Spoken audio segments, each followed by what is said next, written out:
Yo, good afternoon, Husky fan. Thanks for tuning into our 11th episode.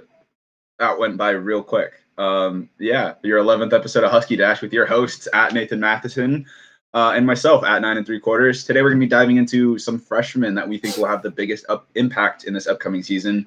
Whether or not we'll be able to cover the surprising negative 6.5 point spread against Cal in our opening weekend on November 7th. And we're going to be discussing some of the factors, the biggest and some of the more underrated factors that go into recruiting in the realm of college football. As a reminder, please feel free to drop a comment or even just a hello, and we'll make sure we cover our segments and anything that comes up in the chat as well. But first off, we have dog snacks. Really quickly, Wisconsin had to cancel their game against Nebraska after 12 members of their team, including their head coach, tested positive for COVID-19. The game has been officially marked as being not rescheduled. And Big Ten policy requires that any player who tests positive for COVID-19, including their current quarterback, who was their second string, they're going to have to drop down the depth chart again. Anyone who tests positive for COVID-19 in the Big Ten has to miss at least 21 days and undergo cardiac screening before they can be cleared to return. On a happier, or I don't know, just a different note, Rutgers won their first Big Ten game since November 4th, 2017. Congrats, Rutgers. Way to break a streak. We love seeing that. But into our first segment. What freshman do you think will have the biggest impact for the Huskies this year? So just getting off, freshmen are always going to play a key role. I mean, last year you look at Trent McDuffie. I mean, he was one of the key players on the Husky secondary as a true freshman. He ended up being second team All-American freshman. Honorable mention for the Pac-12 Freshman Player of the Year on defense. The freshman is like the growing crop, the base of the team. And this year, this freshman class, I love. I think there are a bunch of guys who could be absolute stars from day one. It's going to be tough with COVID and how everything was different, but I still think with the talent that the freshman class has, they'll be impact players. Just starting off, I look at it as there's 5 guys I truly, absolutely love in this class that I think will be great. And starting off, just looking at Jalen McMillan, he's a wide receiver. We've talked about him before. I've brought him up a lot just because I think he's electrifying. He's got great hands. I mean, his high school stats, 4 years, 260 catches, over 5,000 yards, over 50 touchdowns. The one thing that I knock him for is just he doesn't yet have a college-ready body from like the last measurements I saw. He's like 6'1", 175 pounds. So I think by year 2, he'll gain a bit more mass and he'll be really ready. Moving on, I look at a guy like Miles Murrow, who's offensive lineman. He was a 4-star, another great recruit who I think we talked about the offensive line either last week or 2 weeks ago, and we mentioned how it's got a lot of depth. So I think he'll be another guy who just doesn't get the playing time to show his talent, but he is an extremely talented offensive lineman. And when he earns his snaps, when he gets his opportunity, he will shine. Moving down to Mark Redmond, who's a tight end. We talked about him way back when, second or third episode, I think it might have been.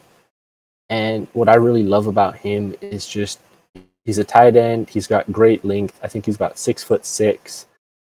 Great height, great size, great hands, great speed. Everything's great. The knock on him again isn't on him. It's just the position. Tight end has great depth. The one thing that I think will help him a lot is if Ethan Garbers wins the starting QB job, as they were teammates in high school. So that'll be a great connection for hopefully years to come. And then bringing it down to the guy that I think will be the one who makes the biggest impact from day one is Savell Smalls. He was the only 5-star in the class, and he was a 5-star for a reason. He's outside linebacker. He's got great height, great size, great length.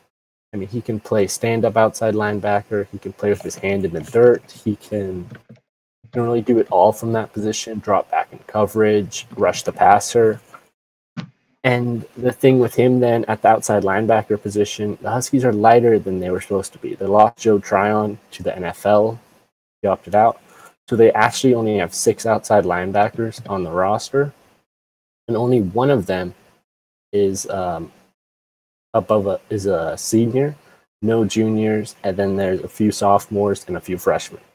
So it's a very young group, and I look at Savell Smalls as someone who has pure talent. Clearly, I mean, you're not a 5-star for no reason. He earned that ranking, and if he truly is a legitimate 5-star and he did earn that ranking, then he's going to show it on the field, and he might earn the day one starting job. His competition that I look at it is sophomore Latu, who last year he played in 12 of the 13 games. He had 15 tackles. So he played sparingly, but I think that Savell Smalls just has that athleticism, has the talent. I think he might be a day one starter, and if he is, then I think he's going to dominate. Yeah, I mean, I couldn't be, I can't be upset with your list. It's well put together. I think the ordering for it's very well. I mean, the knocks that you put on each guy too, they weren't like they didn't seem at all like they were like, oh, they got a lot of positives for this guy. Got to find something negative to like kind of, I don't know, check his ego or whatever. But no. Like all of that seems super realistic. I absolutely agree with all of it. One person that I would throw in for sure, I know you included, you actually left it out so I could have something to talk about as well, was Rome O, wide receiver. He's a freshman, as are all the guys we're talking about right now, but he's 6'3", 205 already. And I think that's just absolutely insane. Like I came into my freshman year of college, I think still 5'9" as I was coming out of high school, still barely 200 pounds. I think I was 185 my freshman year of high school, college actually. I mean, I was a young buck. I was tiny. This dude's coming in 6'3", 205. Like that's a big dude coming in as a freshman for the wide receiver. And like it's not just his size and speed that I think is gonna push him over the top. And if there was like a award for it to be like the freshman of the year, like that standout player as a rookie, because he came out of Bishop Gorman, so that's like a top tier feeder school in terms of football programs, heading into SEC, Big 12, Big 10. Pac-12, whatever college league you're going to head into. But I mean, he was putting up crazy numbers while over at Bishop Gorman. 15 touchdowns in his senior year, 54 completions, I think it was, for 1,222 yards. Like if that was at my school in my league, I'd have been like, okay, whatever. Like, yeah, that kid's just maybe a little bit more athletic. But when you're coming out of Bishop Gorman and out of the schools that team plays, I think it was like 12 of his 13 games he had touchdowns, like every game but one. And so, I mean, I absolutely see Rome just taking it in stride. I mean, I don't know if he'll start just because there's like I think 13 receivers on that. Yeah, there's 13 receivers on that depth chart right now.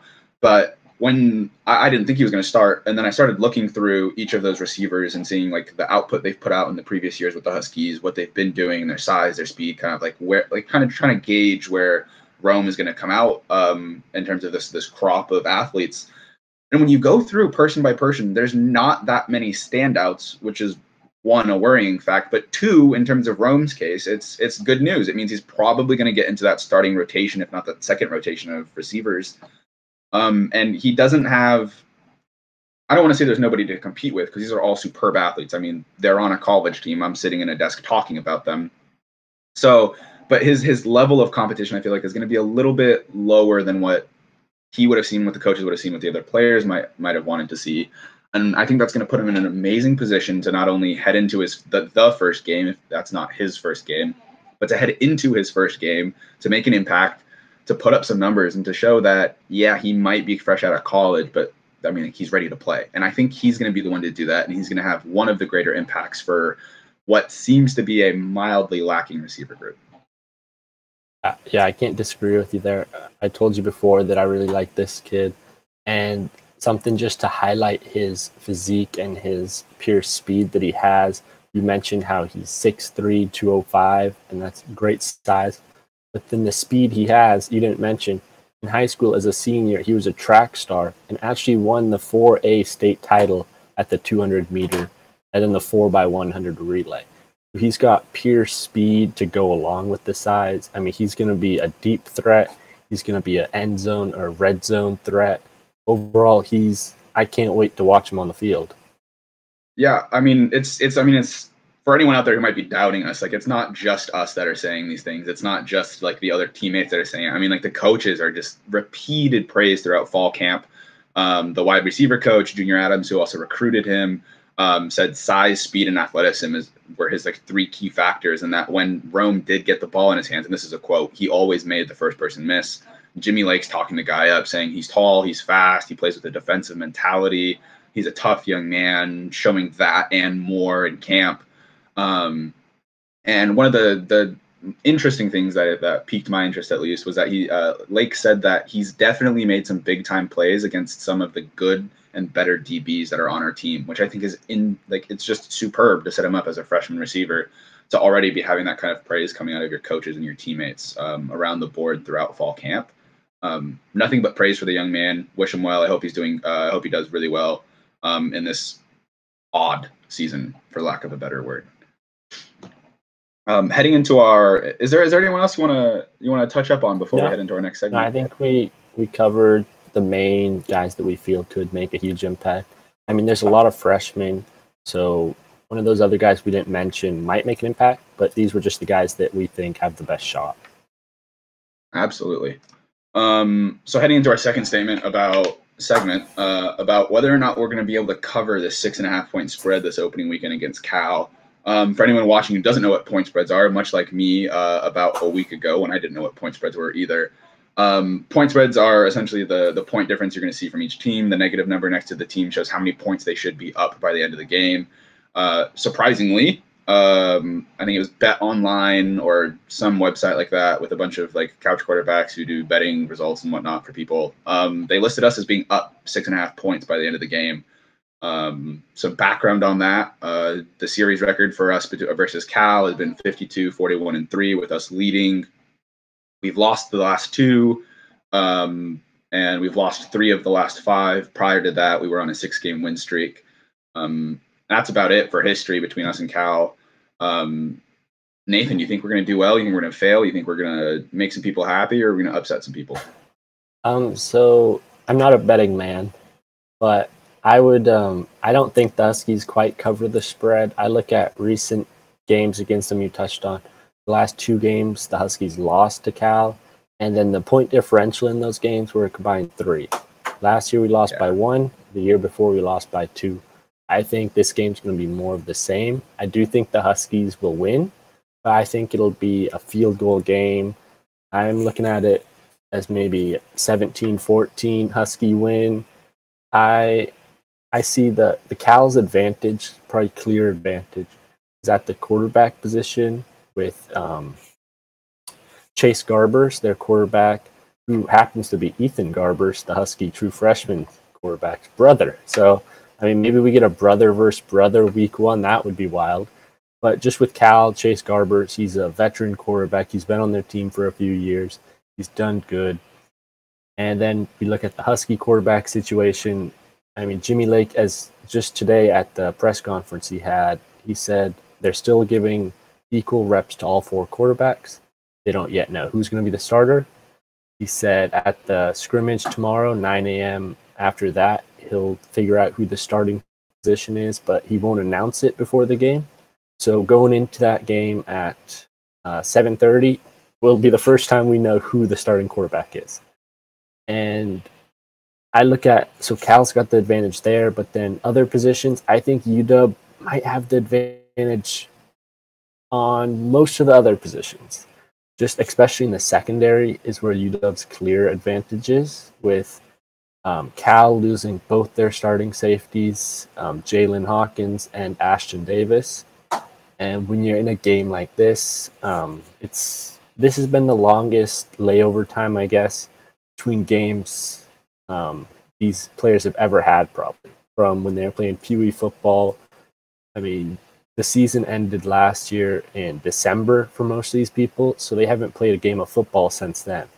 Usually they'd have already started in September. But with that, there might be some players who have mental lapses, and especially in a secondary that has new players, I think if the Huskies can get Rome going deep, I think he could maybe burn a corner, and that long touchdown could be the difference.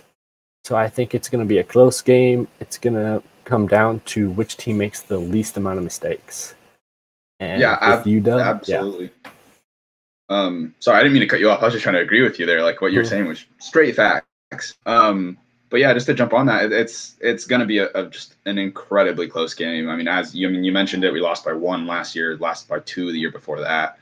Like running in stride with that, our 5 losses from last season in total, those came out to a difference. I think it was 26 points, which is an average of about 5.2 per game. 5.2 per game. And we only had 1 game where our loss was greater than 6 points. And like our defense hasn't lost too many key players. Yeah. So like I'm thinking our defense is solid. There's not going to be any overhauls. There's no new, like super new defensive strategy or coordinator or anything like that. All of the questions for UW are going to come on the offensive side of the ball. You discussed the quarterback situation. I mean, everybody knows that we have John Donovan now, which is like just completely new pro style offense, and seeing how well that clicks. But I don't think Cal has as big of an advantage as I think you made it out to be. I mean, yes, they have home field, but there's no fans in the stadium, and if there are, there's going to be so few that doesn't play a part at all. I mean, the only real home field advantage I could put towards Cal is the flight. I mean, there's no time zone change, there's no jet lag.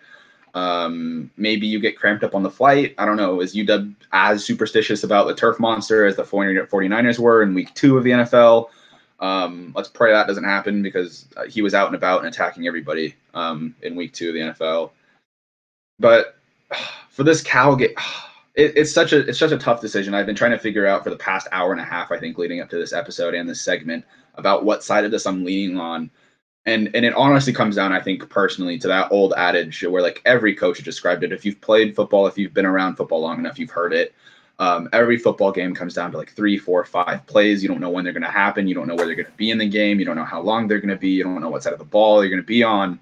But the game's decided on those 3, 4, 5 plays. I think this game is going to come down to 2 or 3 plays, and those 2 or 3 plays are going to be tough. They're going to be really long breaks of some sort or another. And I think one of them is going to come at the very end of the game, whether it's OT or just before the clock expires, and it's going to be a field goal. I'm not expecting a blowout. I don't think the spread's going to be 6 points in either direction. I don't think either team's going to score more than 21 points. I'm excited to see this opening weekend. I think it's going to be absolutely insane. But I think this is the first time on this show I have not been able to give a definitive answer about what side of the ball I'm taking. Yeah, I think you touched on it. It's going to be a defensive battle. I mean, the Huskies' defensive backs are basically all back from last year. So that'll help against a veteran quarterback like Chase Garbers when you have Elijah Mold and Trent McDuffie in the back end there. And then you look at Cal's defensive losses, or the safeties I mentioned, but maybe the most important loss for them is Evan Weaver, their middle linebacker, their heart and soul of the team. So I look at it as maybe that'll open up the run game a bit for UW with Richard Newton, who this will be his first year kind of getting a lot of the touches, with Savon Ahmed leaving last year. But then Richard Newton, even last year, he got a lot of touches. I mean, he had 10 touchdowns last year. So it's not like he's a true freshman. And touching on all the losses the Huskies have had, with losing 3 offensive linemen, the new running back, new wide receivers, new quarterbacks. But then you look at who they replaced those guys with. They were kind of veteran players. Offensive line consists, the projected starting offensive line, because we don't yet know, it's 2 sophomores, 2 juniors, and a senior. So it's not like it's a bunch of freshmen. So that'll help Husky leadership up front and help the run game, help the new quarterback be able to lean on something. And that's why I think it's going to be kind of a low-scoring game, just because I think it'll be a lot of running, so the clock will be running a lot. And like you said, I think a field goal will decide it. Maybe, like you said, the last play of the game-winning field goal, that would be nice. Yeah, I mean, I don't know if it'd be nice depending on who's kicking the ball and who's going to be scoring those points, but it's definitely going to be an interesting game. Definitely one to watch, even if you're not a Huskies or a Cal fan. I don't know why you're on the show if you're not a Huskies fan, really. Shout out to the guy who commented if you're not a Huskies fan. Haha. Heading into the next segment, though, I made a promise to count and look at every comment, and I am counting that as my appreciation, I suppose, for our one commenter today. Thank you. Now, though, we're going to be discussing some of the factors that go into recruiting in the college football scene. Really interesting, because I think there's a lot of factors that play into this. I mean, you have every campus size to campus location, what state you're in, your elevation, maybe. I don't know if that plays into it at all. It wouldn't for me. I mean, if you're a kicker, yeah, perhaps. And then like teammates, and there's all of these like obvious reasons, and then there's a couple of underrated ones as well. Nathan, really quickly, I just wanted to hear what are your top two personally factors that play into recruiting. So the top two, I mean, it's really tough because there's a lot of factors that these recruits wage and look at and try and figure out which school is the best fit. Starting off, I kind of looked at it as relationships, kind of grouping together a couple of factors with the relationships that they have with the coaches, first of all, just because a player is going to want to play for a coach that he feels comfortable with, that he likes their system, that he knows. And kind of an example of this just recently, Jackson State, a little school in Mississippi, it hired Deion Sanders as their head coach.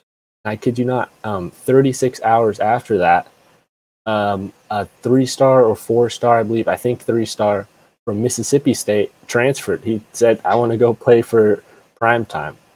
That's a true fact. So these coaches, if you're comfortable with a coach, you want to play for them, you want to go to that school. So that's kind of my first example. And then looking at the other part of relationships, just relationships that these high school recruits have with players already at schools. All these guys, I mean, they've got players that they know from playing at their high school, like Ethan Garbers and Mark Redmond, two Husky guys who played at the same high school, and now they're at UW together. Relationships with players can pull players to schools. Tuli Gasanoa, a D lineman for UW, he mentioned one of the reasons he flipped from USC to UW was his relationship that he formed with Vita Vea, who was a Husky D lineman. He graduated like the year before Tuli got to UW, but that was something that Tuli made a connection with and really helped make his decision from that. So relationships are a very key part. The second part that I really think that a lot of these recruits value, I don't know exactly because I'm not a recruit, but I think that they look at playing time as something, because all of these guys, they're 18, 19-year-olds, they're playing football because they love playing it. They want to go to a school that they can play at. They don't want to go to a school where they won't be playing until they're a junior or senior. So I think playing time plays a key factor. Yeah, absolutely. I mean, it's funny. I wish we would have shared notes beforehand, because you literally just stole the exact same top two factors from me as well. Just to rehash them, I said coaches. I mean, coaches oftentimes are the people recruiting the players as well. So, I mean, if you botch that, excuse my almost misuse of language there. If you botch that as a coach, like, you may have just lost a 3, a 4, or 5-star recruit just on your visit alone. Like, that's a huge factor. Maybe not for the players from the players' perspective, but definitely in terms of recruiting as a whole. The coaches and that recruiting aspect of the coaches is a huge part in whether or not a athlete decides to come to your college. And then again, yes, playing time. I think something that couples in really well with playing time, though, is what college you're going to end up at. Like, yes, you might get a ton of playing time playing for a JUCO school or for a D3 school, perhaps. But then you have to couple that with the school you're at, the training you're going to get, the amount of I guess TV time maybe is the best word. Screen time. What's the word? Like people see you. Like the scouts from NFLs will see you. They'll see you more. Yeah, we can go with that. Schools. Your visibility, like your national visibility at a smaller school, is absolutely going to be lower than if you were playing at like Bama, at UW, or if you're playing for another Big 12, Big 10 school like that. You're obviously going to have a lot more national visibility as a player at one of those schools, even if you might not be getting as much playing time as if you were at a smaller school. One, though, that I think was that I approached as an ex-football player and a person that was looking to play sports or to play a sport in college. It wasn't football. Fun fact, guess what it was on Twitter? Tag me, at me, anyone. or something. Social media, at me. Figure out what sport I was trying to go compete in college. If you guess it right, I'll Venmo you 25 cents. But yeah, I think an underrated factor into all of this, and one that I was absolutely considering, was a mix of how good their academic program was and the amount of scholarship money I was going to get. Coming out of a family that was like pretty poor, and absolutely knowing going into college that academics is what was going to come with me for the rest of my life, was looking at schools that not only had nationally ranked academic programs, but also one where I was going to have to pay as little out of pocket as possible. Just because I mean, dude, have you seen college? I mean, you're in college, I'm in college. We know how much it costs. It's ridiculous. And so for these players, I think those are my half and half mix of the most underrated factor that plays into recruiting. Yeah, I think touching on academics a bit more, it plays a key factor because you look at like these big name recruits going to these schools, but not all the recruits are these 5-star and 4-star athletes. Who these guys are people who are projecting to go to the NFL. I mean, some of these guys too, who are 4-star, 5-stars, they flake out. And going to a good school that gives you a good education will give you future job opportunities. And that's a very key factor for a lot of these guys, especially the 2-stars, who at first they're going to school just to keep playing football. They think they'll play for another 4 years and then they'll go to a regular 9-to-5 job. So they want to go to a school that can provide them with the best education. Something that Absolutely. I looked at. Oh, no, I was just agreeing again. Yeah. Something that I looked at as not playing like one of these key roles, just something that plays a role, I mean, maybe as their 8th or 9th decision, is the jerseys. So the jerseys, as little of an impact they do play, they can play a small impact when you're looking at a guy who's trying to choose from, I mean, he likes both head coaches. He likes the universities, their top universities. He likes the playing time. He likes all the factors. And then there's one school that has these sick jerseys that he just absolutely loves. And the other jerseys he doesn't like. So, I mean, jerseys, there was a study done, or players were surveyed, I think around 2015. 52% of the players surveyed said that they believe they play better when they look good. So as crazy as that sounds, some of these players, they feel that, they believe that. So I see you laughing there, but it's I'm not saying it's a decision that is at the top of their mind or even in the middle. It's at the back of their head. And jerseys, I mean, they play a little impact. They do factor into it a bit for some of these players. Not all of them, but some of these players, I mean, they want to look good when they're playing football out there. No, absolutely. I'm laughing because I was like, oh, this is like the worst underrated factor I could have possibly thought of. And then I was thinking back to like when I was playing football and I was playing sports, I was like, yeah, when I had fresh cleats on, I felt like hot stuff, like brand new cleats, that new jersey that the AD bought, No, I absolutely agree with you. If you have the gear that makes you feel good, you are absolutely going to be playing good. I think that's definitely an underrated factor that obviously I overlooked. I mean, great pick. A school that really lives by this motto, it's in the Pac-12. Oregon, right there. They live by that motto, I feel. I mean, since 2005, they've had countless jersey combinations. And something they even do to try and get recruits is they allow their players to kind of give input into the jerseys, I read somewhere. So they live by that motto that jerseys get recruits. I mean, recent history suggests maybe it's working for them. Perhaps. I mean, you see it, like other colleges are doing it too, where they'll bring you into the locker room after a school visit. They'll have like a set of gear for you to try on and see how you look in it. You get to snap a few pictures, post it on Instagram.